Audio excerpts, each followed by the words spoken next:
Como é que a maltinha do YouTube? Sejam muito bem-vindos a mais uma React.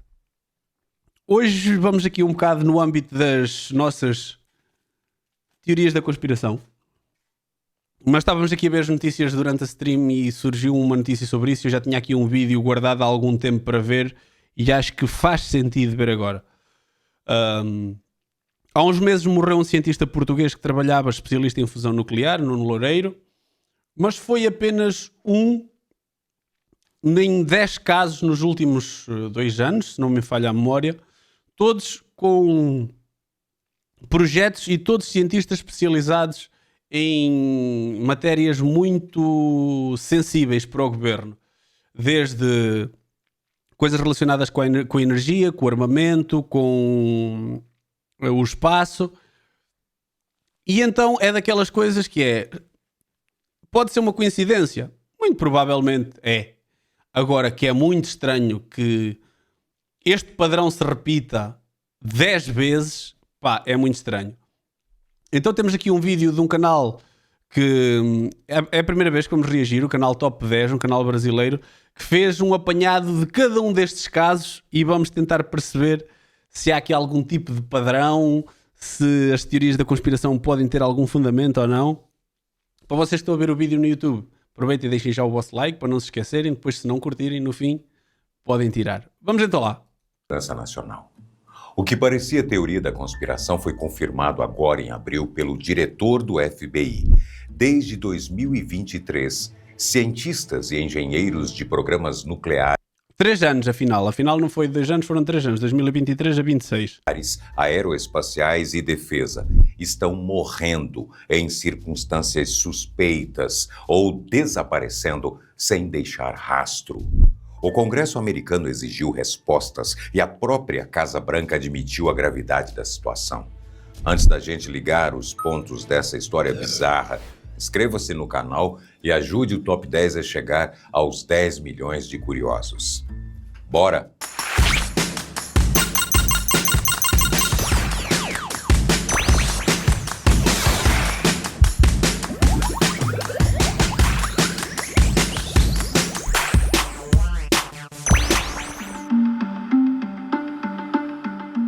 Por quase 3 anos, a polícia achou que eram só tragédias isoladas. Afinal, uma morte sem explicação na NASA lá em 2023 parecia não ter nada a ver com um corpo achado num lago de Massachusetts, agora em março. Ninguém ligava os pontos. A chave virou quando jornalistas americanos começaram a cruzar as fichas e perceberem que o grupo não era nada aleatório. Todas as 10 vítimas possuíam credenciais de acesso a informações sigilosas e trabalhavam para a NASA, para o Departamento de Defesa ou para institutos de tecnologia. Segundo consta, estas credenciais de acesso à informação confidencial, segundo consta, existem 31 níveis de informação confidencial. E para vocês perceberem o quão, até onde é que esta confidencialidade pode ir, desses 31 níveis, o presidente tem o grau 17. Ou seja, o presidente só tem acesso a informação até ao grau 17. Portanto, é claro que isto são protocolos internos, isto é informação não confirmada, mas isto é passado é repetido imensas vezes, por isso há de haver aqui algum fundo de verdade. Em diversas situações já ouvi falar destes níveis de segurança. Por isso, para vocês terem ideia do grau de confidencialidade que as informações podem ter e o grau de coisas que se sabem mas que não são de conhecimento público, existem 31 níveis de confidencialidade e o presidente dos Estados Unidos só tem acesso até ao 17.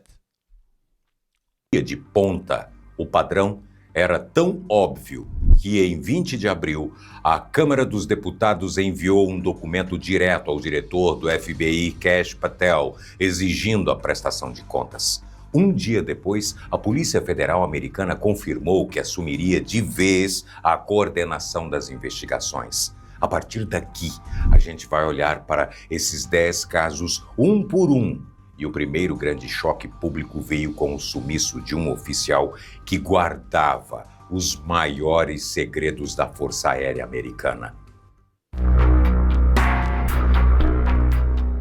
O primeiro nome é o de William New McCasland, de 68 anos. Ele é major-general aposentado da Força Aérea dos Estados Unidos. Como engenheiro aeroespacial, ele comandou entre 2011 e 2013 o laboratório de pesquisa da Força Aérea, sediado na base de Wright-Patterson, em Ohio, um dos postos com maior acesso a programas classificados na estrutura militar americana. Em 27 de fevereiro de 2026, a esposa do general, Susan McCasland Wilkerson, saiu de casa para uma consulta médica em Albuquerque, no Novo México. Segundo ela contou à rede News Nation, o marido ficou em casa. Quando ela retornou, horas depois, a residência estava vazia. O general deixou para trás celular, óculos de grau e dispositivos eletrônicos. Isto é um padrão que eles encontraram, que é, vários deles, isto aconteceu. Principalmente a malta que desapareceu, deixaram para trás sempre bens pessoais, telemóvel, tipo, coisas que normalmente, mesmo que tu quisesses ir embora, poderias ter levado. O telemóvel nós podemos dizer, se ele quisesse desaparecer, pronto, deixava o telemóvel até para não ser localizado, comprava outro e estava feito. Agora, por exemplo, coisas como os documentos e como os óculos, não é? Os óculos graduados de ver, tipo, porque é que tu haverias de deixar, não é? Um veículo da família saiu da garagem. Levou a carteira, uma mochila vermelha, um par de botas de caminhada e um revólver calibre 38. As buscas mobilizaram polícia estadual, cães farejadores, drones e helicópteros. Em terreno árido, a única pista física foi um moletom militar a cerca de 2 quilômetros da residência. A família confirmou que o general vinha enfrentando problemas médicos não divulgados. A esposa afirmou que ele teve passagem pela comunidade civil que pesquisa fenômenos aéreos não identificados, OVNIs, mas descartou que isso tivesse motivado um sequestro. Em março, a Polícia Federal Americana confirmou o envolvimento nas buscas. Até esta data, McCasland segue desaparecido. O Novo México abriga uma das instalações mais vigiadas do aparato de defesa americano, o Laboratório Nacional de Los Alamos. Foi ali que nasceu o primeiro artefato nuclear dentro do Projeto Manhattan nos anos 40. E segue sendo um dos polos centrais da pesquisa atômica americana. 2 dos 10 casos investigados têm ligação direta com esse complexo. Este complexo é um dos laboratórios mais conhecidos do mundo, um dos principais dos Estados Unidos, exatamente por causa disto da pesquisa nuclear. O primeiro é o de Anthony Chaves, de 78 anos. Diferente do que muita gente falou na internet, Chaves não era cientista. Ele era mestre de obras, aposentado de Los Alamos em 2017. Em 4 de maio de 2025, segundo o boletim publicado pela prefeitura, ele saiu a pé de casa e não foi mais visto. Foi formalmente reportado como desaparecido em 8 de maio. Não levou carro, telefone, carteira ou chaves. Nada. 7 semanas depois, Melissa Cacias, 53 anos, assistente administrativa do mesmo laboratório, sumiu em circunstâncias parecidas. Em 26 de junho, foi vista pela última vez caminhando sozinha no acostamento de uma rodovia no Novo México. Carregava apenas uma mochila. Deixou na residência a carteira, as chaves e seus aparelhos eletrônicos. Eles deixaram isto para trás, estão a ver? 6 mesinhos, mano Máximo. Parabéns. Bué de estranho isto. Bué de estranho. Que, segundo a imprensa americana, haviam sido restaurados para as configurações de fábrica. A polícia estadual... Isto eu não sabia. Eles deixaram os telemóveis... Foram formatados. Uou. Uou! Informou em agosto que não havia avanços. Los Alamos é projetado para que qualquer vazamento físico ou digital seja imediatamente contido. A saída sequencial de 2 pessoas com credenciais válidas em poucas semanas está entre os pontos que o Comitê de Supervisão exigiu esclarecer. E, ao mesmo tempo, um padrão parecido vinha se repetindo no principal polo aeroespacial do país. O braço mais avançado da exploração espacial dos Estados Unidos é o Laboratório de Propulsão a Jato, mantido pela NASA na Califórnia em parceria com o Instituto de Tecnologia da Califórnia. É de lá que saem as sondas de Marte, os sistemas de defesa contra asteroides e parte da instrumentação de longo alcance. 3 profissionais do centro entraram no levantamento federal. Mônica Jacinto Ressa, 60 anos, era diretora do Grupo de Processamento de Materiais. Nos anos 90, ela ajudou a criar o Mondaloy, uma liga metálica à base de níquel super resistente para aguentar temperaturas extremas em turbinas. Lembra bué Mandalorian, não é? E aquele material das armaduras deles. De foguete. Em 1999, o desenvolvimento do Mondaloy passou a ser feito em cooperação direta com o Laboratório de Pesquisa da Força Aérea, a mesma instalação que o general McCasland comandaria anos depois. Em 22 de junho de 2025, Ressa desapareceu durante uma caminhada na Floresta Nacional Angeles, nas montanhas do condado de Los Angeles. Estava acompanhada. Em um momento de distração dos colegas, não havia mais sinal dela. Antes de Ressa, o mesmo laboratório já havia perdido 2 pesquisadores sêniores.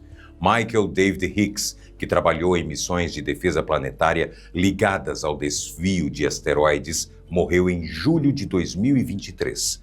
Um ano depois, em 4 de julho de 2024, Frank Maywald, cientista principal responsável por instrumentos voltados à busca de sinais de vida em luas como Europa e Encelado, morreu aos 61 anos. Em nenhum dos 2 casos a NASA divulgou causa oficial, o que é incomum para profissionais de alto grau da agência. Os casos seguintes eliminaram qualquer dúvida sobre a natureza violenta de parte desse cenário. Em fevereiro de 2026, a história ficou ainda mais assustadora. Tivemos o primeiro homicídio confirmado. Carl Grillmer, 67 anos, astrofísico canadense, pesquisador do Instituto de Tecnologia da Califórnia desde 1997, morava em Llano, uma localidade rural do Vale Antelope, na borda do deserto de Mojave. No dia 17, pela manhã, foi morto a tiros em frente à própria casa. Paramédicos e policiais do condado de Los Angeles chegaram em resposta ao chamado, mas ele já não tinha como ser salvo.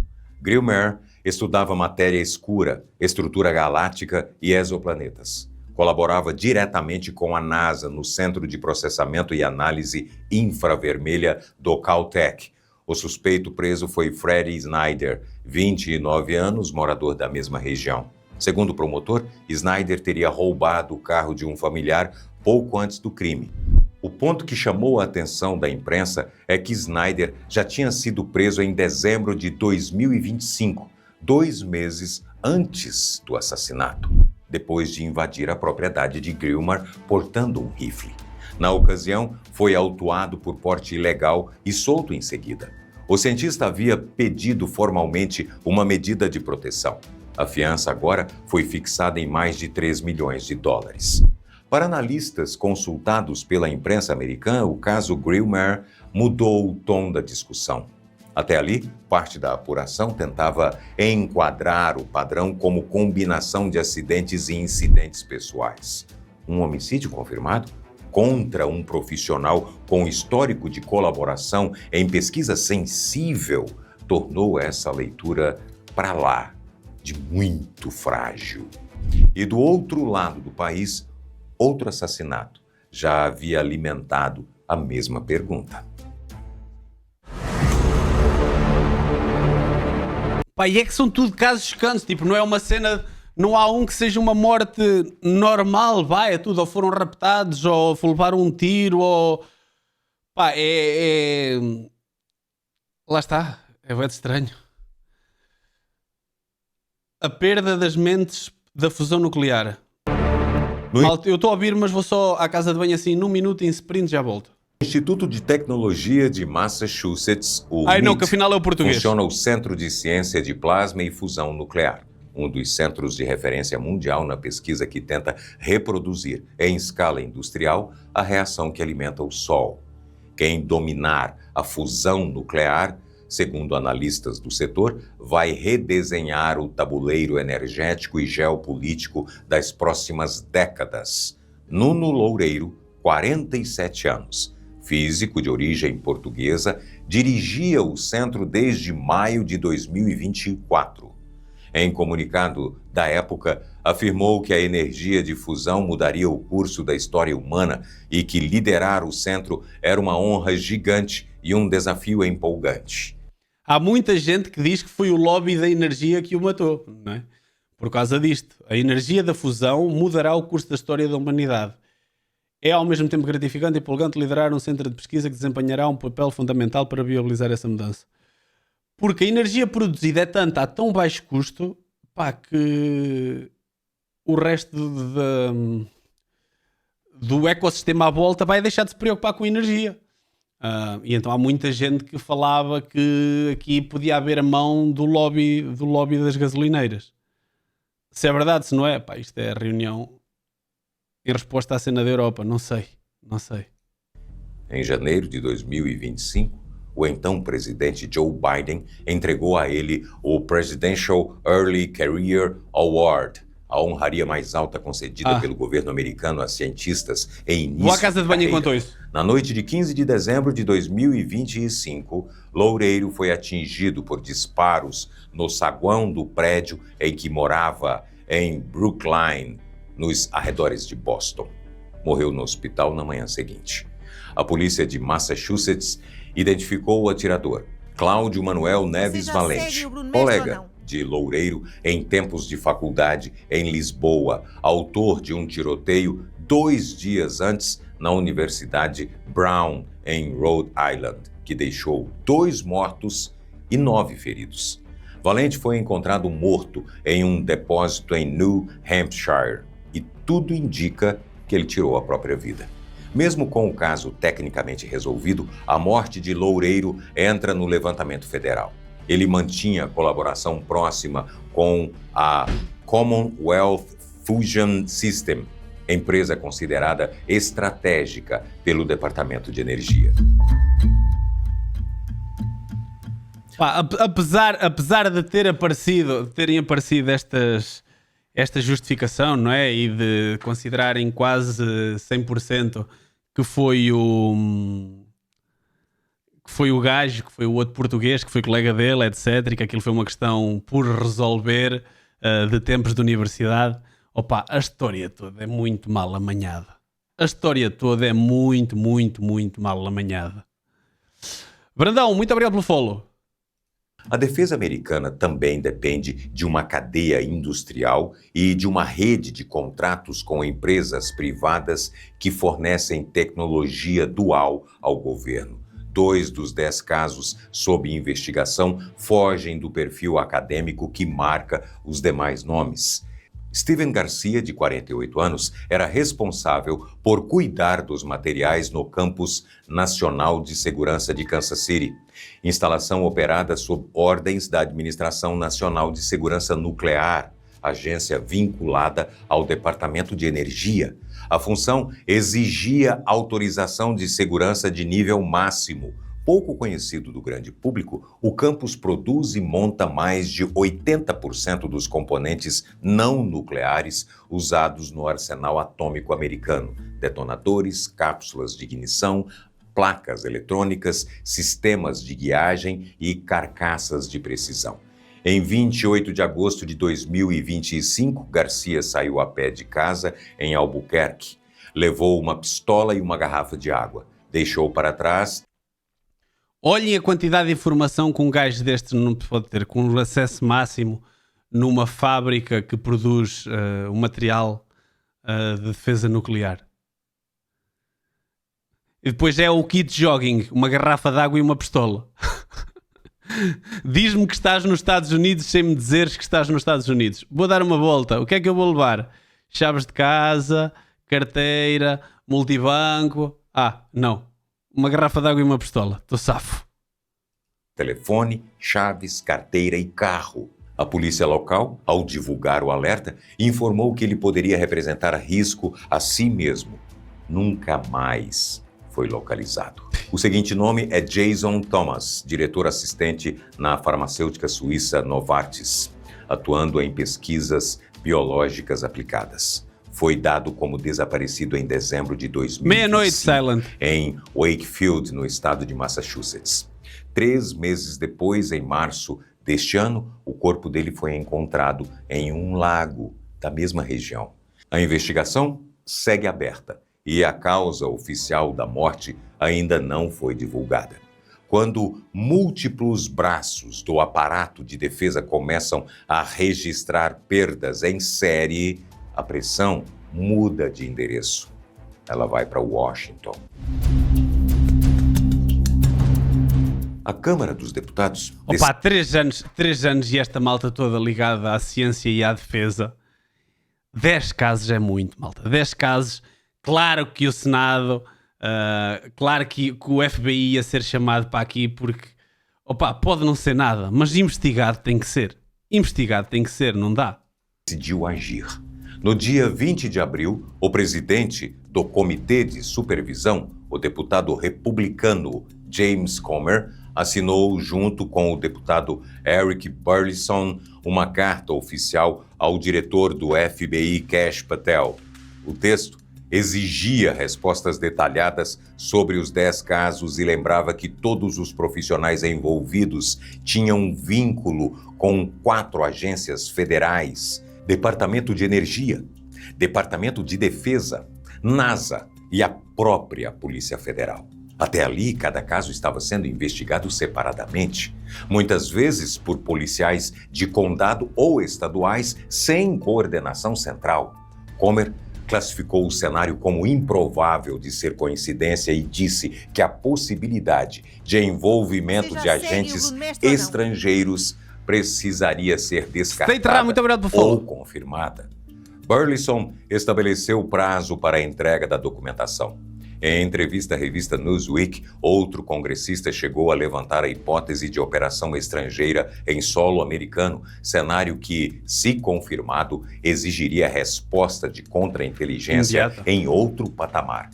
Até agora, nenhum deles apresentou prova pública que sustente essa leitura. O que existe, formalmente, são as intimações e a exigência de resposta. O movimento legislativo colocou os casos no mesmo mapa, obrigou agências distintas a trocar informações e forçou o executivo a falar publicamente. A resposta da Casa Branca começou em coletivas.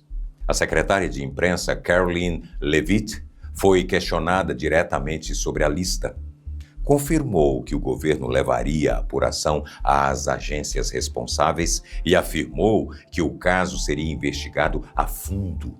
Dias depois, o presidente Donald Trump tratou do tema e classificou o quadro como algo muito sério.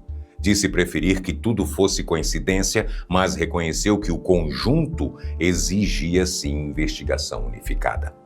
A mudança prática veio com o diretor do FBI, Kash Patel. Até 16 de abril, uma fonte sênior do governo havia dito à imprensa que os casos não estavam sendo tratados como padrão suspeito.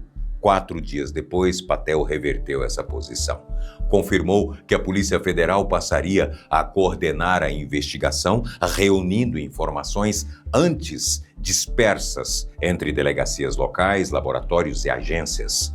A apuração, segundo ele, se concentraria em 3 frentes: verificar se os profissionais envolvidos tinham acesso em comum à informação classificada, checar possível envolvimento de atores estrangeiros e buscar conexões diretas entre os casos.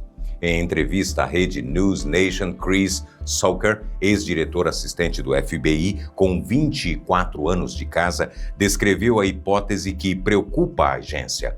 A primeira coisa em que você pensa é espionagem, disse Sawyer. É logo...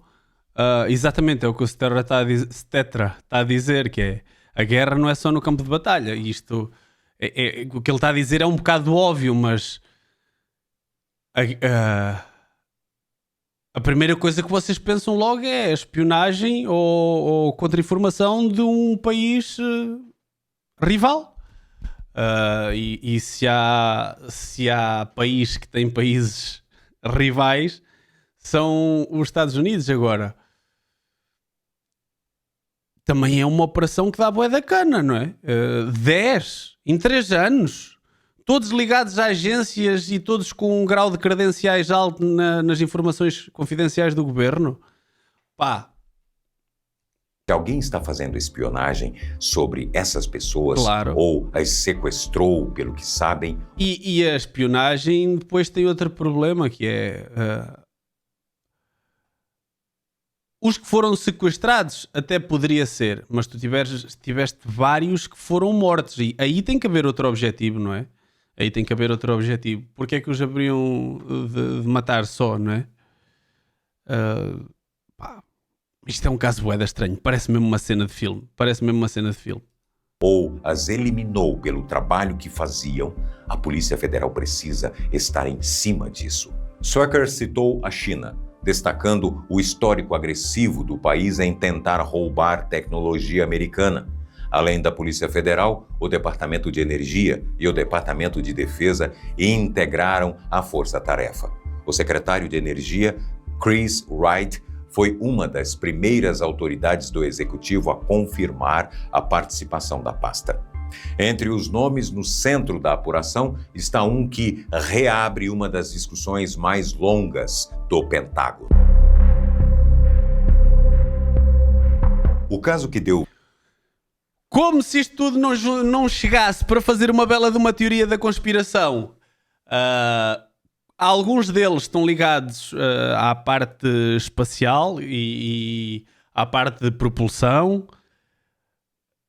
E isto surge na altura, ou começa-se a fazer esta especulação e esta ligação de pontos, na altura em que o governo dos Estados Unidos começa a libertar os documentos sobre OVNIs, não é? Eu sou muito cético nisso. Não acredito. Até me provarem o contrário.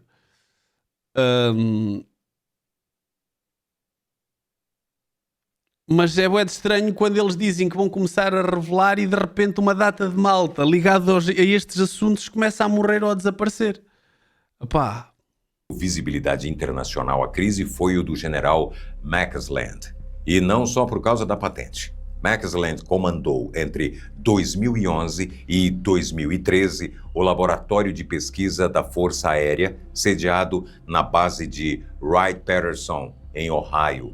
Wright-Patterson é uma das bases mais tradicionais da Força Aérea Americana e é, historicamente, o endereço mais citado em arquivos ligados a fenômenos aéreos não identificados, os OVNIs, ou, na terminologia recente do Pentágono, UAPs. A conexão veio a público em 2016 no vazamento dos e-mails de John Podesta, coordenador da campanha presidencial de Hillary Clinton. Eu sei, Stetra, estou a falar porque em termos de teorias da conspiração, não é? Isto acontecer tudo junto ao mesmo tempo são pãezinhos quentes, não é? Isto alimenta esse tipo de teorias e esse tipo de especulações. Que não é só matar cientistas. Normalmente pessoas com informação privilegiada têm sempre muito interesse e têm sempre um alvo muito maior nas costas do que qualquer cidadão normal. Em uma das mensagens publicada pelo Wikileaks, o músico e pesquisador Tom DeLonge citava o general como um dos oficiais que, segundo ele, teriam conhecimento sobre o que o governo americano sabia do tema. Não há, até hoje, documento público confirmando que McCasland tenha participado de programas de engenharia reversa. O que existe é essa menção atribuída a DeLonge em correspondência privada. A esposa do general confirmou que ele, após a aposentadoria, manteve contato com a comunidade que estuda o tema, mas descartou que esse envolvimento fosse motivo para crime.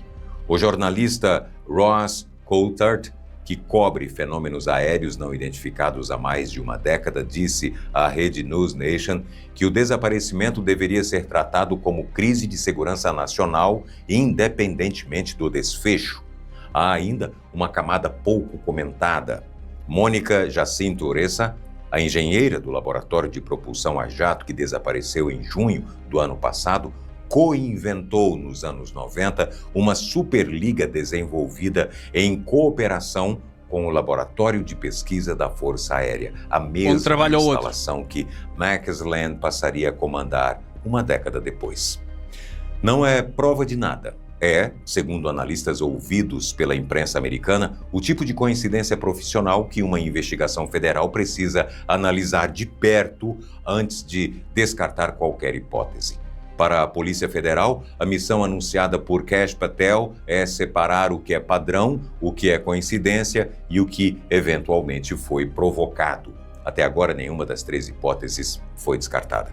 E o general, o oficial com um dos currículos mais sensíveis da Força Aérea dos Estados Unidos, segue desaparecido. 10 nomes, 4 agências federais e uma investigação que começa oficialmente agora. Entre o caso estatístico e a ação coordenada, a resposta sendo construída em tempo real. E cobrir uma história dessa escala toda semana, cruzando fontes americanas e separando fatos de especulação, só é possível com a força. Bom vídeo, pá, bom vídeo. Já tinha visto várias notícias sobre cada um dos casos individualmente, mas ter um vídeo para compilar tudo, a informação toda, é super interessante. Como estava a dizer, se não me engano foi o Rena que... Deixa-me recuperar o comentário, que é para não dizer asneiras. Não foi nada o Rena, foi o Cedric, que a guerra não é só no campo de batalha, é mesmo muito verdade. Estamos sempre à procura de quem é que está mais à frente na tecnologia, quem é que está melhor, quem é que faz mais rápido. Estamos sempre nessa pesquisa e então na parte da defesa isso é extremamente importante. E então quando começam a aparecer assim tantos casos com algumas ligações, torna-se esquisito. Mas estamos a dar passos largos. É uma tristeza porque alguns destes casos eram pessoas-chave para determinado tipo de informação e vários especialistas dizem que estas mortes atrasaram a investigação naquelas áreas anos. É um retrocesso para aquelas áreas de anos. Esperemos que seja só isso mesmo, tipo uma estimativa absurda. Mas pronto, muito bom. Não estávamos para ver este vídeo, mas apareceu aqui e pareceu-me fazer sentido. E por isso, meus lindos, vamos continuar aqui em stream, mas para vocês do YouTube, fiquem bem. Se não gostaram, tirem o vosso like. Se gostaram, mas ainda não meteram, deixem o vosso like. E comentem aí em baixo o que é que vocês acham destas teorias. Há aqui alguma ligação entre as mortes ou é só uma grande coincidência? Isso é que me deixa intrigado porque eu próprio não tenho bem opinião. Meus lindos, fiquem bem, até o próximo vídeo. Fui!